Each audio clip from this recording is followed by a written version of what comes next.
Taste ಆಗಿದೆ. ಕೊಡಂತ ದುಡ್ಡಿಗೆ ಪರವಾಗಿಲ್ವಾ? ಏನ್ ಸ್ಪೆಷಲ್ ಸರ್ ಇಲ್ಲಿ? ಸ್ಪೆಷಲ್ ರೊಟ್ಟಿ, ಮೊಸರು, ಪಲ್ಯ, ಚಟ್ನಿ ಎಲ್ಲ. ಮತ್ತೆ ಕ್ವಾಲಿಟಿ ಎಲ್ಲ ಯಾವ ತರ ಮೇಂಟೈನ್ ಮಾಡಿದ್ದಾರೆ? ಕ್ವಾಲಿಟಿ ಎಲ್ಲ ಸ್ವಚ್ಛತೆ ಇದೆ, ಕ್ಲೀನ್ ಇದೆ. ಸರ್ ನಮ್ಮ ವೀಕ್ಷಕರಿಗೆ ಏನ್ ಹೇಳ್ತೀರಾ? ಸರಿ, ಇದರಿಂದ ಇದೇ ತರ ಕ್ವಾಲಿಟಿ ಜನರಿಗೆ ಸಿಗಬೇಕು, ಒಳ್ಳೆ ಆಹಾರ ಕೊಡಬೇಕು. ಜನರು ಇನ್ನೂ ಸಾಕಷ್ಟು ಜನ ಹೋಟ್ಲಿಗೆ ಊಟಕ್ಕೆ ಬರ್ತಾರೆ, ಚೆನ್ನಾಗಿ ಆರೋಗ್ಯ ಚೆನ್ನಾಗಿರುತ್ತೆ. ನೀವು ಈ ಹೋಟೆಲ್ಗೆ ಎಷ್ಟು ವರ್ಷದಿಂದ ಬರ್ತಿದ್ದೀರಾ? ಮೇಡಮ್, ನಾನು ಸ್ಟೂಡೆಂಟ್ ಆಗಿದ್ದಾಗಿಂದ ಬರ್ತಾ ಇದ್ದೀನಿ. ಇವಾಗ ನಾನು ಇಲ್ಲಿ ಜಾಬ್ ಮಾಡ್ತಾ ಇದ್ದೀನಿ. ಸುಮಾರು 12 ವರ್ಷದಿಂದ ನಾನು ಇಲ್ಲಿ ಬರ್ತಾ ಇದ್ದೀನಿ. ಒಳ್ಳೆ ಕ್ವಾಲಿಟಿ ಇರುತ್ತೆ, ಒಂಥರ ಫ್ಯಾಮಿಲಿ ಊಟ ಮಾಡಿದ ಫೀಲ್ ಬರುತ್ತೆ. ಬೆಳಗ್ಗೆಯಿಂದ ಸಂಜೆವರೆಗೂ ಬೆಳಗ್ಗೆ ಟಿಫಿನ್ನು, ಮಧ್ಯಾಹ್ನ ಊಟ, ಸಂಜೆ ಊಟ, ರಾಗಿ ಮುದ್ದೆ, ಹೂರಣದ ಹೋಳಿಗೆ ಎಲ್ಲಾನು ಸ್ಪೆಷಲ್ ಇರುತ್ತೆ. ತುಂಬಾ ಚೆನ್ನಾಗಿರುತ್ತೆ. ನೀವು ಊಟದ ಟೈಮಿಗೆ ಬಂದಾಗೂ ಕೂಡ ಟಿಫಿನ್ ಐಟಮ್ ಸಿಗುತ್ತೆ. ಬಹಳ ಚೆನ್ನಾಗಿರುತ್ತೆ ಮೇಡಮ್. ಎಲ್ಲಾ ರೀತಿಯಿಂದಲೂ ಇದು ಮಧ್ಯಮ ವರ್ಗದಿಂದ ಹಿಡಿದು ಶ್ರೀಮಂತರವರೆಗೂ ಕೂಡ ಇಲ್ಲಿ ಒಳ್ಳೆ ಆಹಾರ ಸಿಗುತ್ತೆ. ಕ್ವಾಲಿಟಿ ಮೇಂಟೈನ್ ಮಾಡಿದ್ದಾರೆ, ತುಂಬಾ ಅಚ್ಚುಕಟ್ಟಾಗಿ ಮೇಂಟೈನ್ ಮಾಡಿದ್ದಾರೆ. ನಾವು ಕೊಡೋ ದುಡ್ಡಿಗೆ ಸ್ಯಾಟಿಸ್ಫ್ಯಾಕ್ಷನ್ ಇದೆ, ತುಂಬಾ ಚೆನ್ನಾಗಿದೆ. ಎಲ್ಲರೂ ಒಂದ್ಸಾರಿ ಬಂದು ಮಾಲ್ತೇಶ್ ಖಾನಾವಳಿಗೆ ವಿಸಿಟ್ ಮಾಡ್ಬೋದು. ತುಂಬಾ ಚೆನ್ನಾಗಿದೆ. ಪ್ರೈಸ್ ರೀಸನೇಬಲ್ ಆಗಿದೆ, ಆಹಾರಕ್ಕೆ ತಕ್ಕಂಗೆ ದುಡ್ಡಿದೆ, ಕ್ವಾಲಿಟಿ ಗುಡ್. 10ಕ್ಕೆ 9 ಕೊಡ್ತೀನಿ. ನಮಸ್ತೆ. ಶಿವನಗೌಡ ಅಂತೇಳಿ. ನೀವು ಶ್ರೀ ಮಾಲತೇಶ್ ಖಾನಾವಳಿ. ಈ ಹೋಟೆಲ್ ಎಷ್ಟು ವರ್ಷದಿಂದ ರನ್ ಮಾಡ್ತಾ ಇದ್ದೀರಾ? 1987ರಿಂದ ರನ್ ಮಾಡ್ತಾ ಇದ್ದೀವಿ. ಇಲ್ಲಿಗೆ ಎಷ್ಟು ವರ್ಷ ಆಯ್ತು? 40 ವರ್ಷ ಸರಿ ಸುಮಾರಾಗಿ.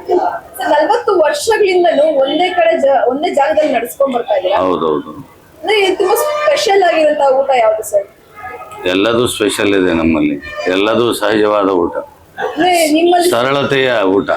ನಿಮ್ಮಲ್ಲಿ ಯಾವ ಫುಡ್ ಇಲ್ಲಿ ತುಂಬಾ ಸ್ಪೆಷಲ್ ಆಗಿ ತಿನ್ನೋದು? ಜನರಲಿ ಎಲ್ಲ ಒಂದು ಏನು ಉತ್ತರ ಕರ್ನಾಟಕ ಭಾಗದಲ್ಲಿ ಏನ್ ಸಿಗುತ್ತಲ್ಲ, ಗ್ರಾಮೀಣ ಭಾಗದ ಒಂದು ಸಹಜ ಊಟ ಎಲ್ಲ ಸಿಗುತ್ತೆ ಇಲ್ಲಿ. ರೊಟ್ಟಿ ಊಟ, ಚಪಾತಿ ಊಟ, ಮನೆಯಲ್ಲಿ ಮಾಡ್ತಕ್ಕಂಥ ಏನು ಗ್ರಾಮೀಣ ಭಾಗದಲ್ಲಿ ಎಲ್ಲ ಸಹಜವಾದ ಊಟನೇ ಸಿಗುತ್ತೆ. ಅದೇ ಕಡ್ಲಿಬೇಳೆ ಹೋಳಿಗೆ, ಎಳ್ಳು ಹೋಳಿಗೆ, ಶೇಂಗಾ ಹೋಳಿಗೆ, ಕೊಬ್ಬರಿ ಹೋಳಿಗೆ, ಮಾದ್ಲಿ, ಆಮೇಲೆ ಜಾಮೂನು ಇವೆಲ್ಲ ಸಿಗುತ್ತೆ. ಶಿರಾ, ಉಪ್ಪಿನಕಾಯಿ ಎಲ್ಲ ನಮ್ದೇ ಹೋಮ್ ಪ್ರಾಡಕ್ಟ್. ಅದು ಹುಂಚಿ ಟೊಕ್ಕು, ಮಾವಿನಕಾಯಿ, ಕರಿಬೇವು, ಕೊತ್ತಂಬರಿ, ಬೆಳ್ಳುಳ್ಳಿ ಇವೆಲ್ಲ ಉಪ್ಪಿನಕಾಯಿಗಳು ಮನೆ. ನಾನು ಸಾಮಾನ್ಯವಾಗಿ ಎಲ್ಲ ಹೋಟೆಲ್ ಅಲ್ಲಿ ಬರೀ ಫುಡ್ ಅನ್ನು ಗಮನಿಸಿದ್ದೇನೆ, ಬಟ್ ಇಲ್ಲಿ ನಿಮ್ಮ ಹೋಟೆಲ್ ಅಲ್ಲಿ ತುಂಬಾ ಸ್ಪೆಷಲ್ ಏನಂದ್ರೆ ಇಲ್ಲಿ ತುಂಬಾ ವಿವೇಕಾನಂದ ಅವರ ವಾಣಿಗಳನ್ನ ನಾವು ಇಲ್ಲಿ ನೋಡ್ಬೋದು. ಅಂದ್ರೆ ಪುಸ್ತಕಗಳ ಕಲೆಕ್ಷನ್ ನಾವು ನೋಡ್ಬೋದು. ಅದ್ರ ಬಗ್ಗೆ ಏನ್ ಹೇಳ್ತೀರಾ? ಏನಿಲ್ಲಮ್ಮ, ಅದು ಅದು ಒಂದು ಸೃಜನಶೀಲತೆಯ ಒಂದು ಕಾರ್ಯ ಚಟುವಟಿಕೆ. ನನ್ನ ಭಾಗದ ಒಂದು, ಯಾಕಂದ್ರೆ ನನ್ನ ಮಗ್ಳು ಅದು ಇರಬೇಕು. ನಾನು ದಾರಿ ತಪ್ಪದಂಗೆಲ್ಲ ಆ ಒಂದು ನಿಜವಾದ ದಾರಿಯಲ್ಲಿ ಹೋಗ್ತಕ್ಕಂಥ ಒಂದು ಸಾಹಿತ್ಯ ಮಾರ್ಗ ನನ್ನ ವೈಯಕ್ತಿಕ ಮತ್ತು ಸಮಾಜಕ್ಕೋಸ್ಕರ. ಏನಮ್ಮ? ಹೋಟೆಲ್ ಟೈಮ್ ಬೆಳಗ್ಗೆ 6 ಗಂಟೆಯಿಂದ ರಾತ್ರಿ 9:30, 10 ಗಂಟೆವರೆಗೆ. ಹೊಸ ಬಸ್ ಸ್ಟ್ಯಾಂಡ್ ಎದುರುಗಡೆ ನೀಲಂ ಕಾಂಪ್ಲೆಕ್ಸಿನಲ್ಲಿ. ಕೊಪ್ಪಳ.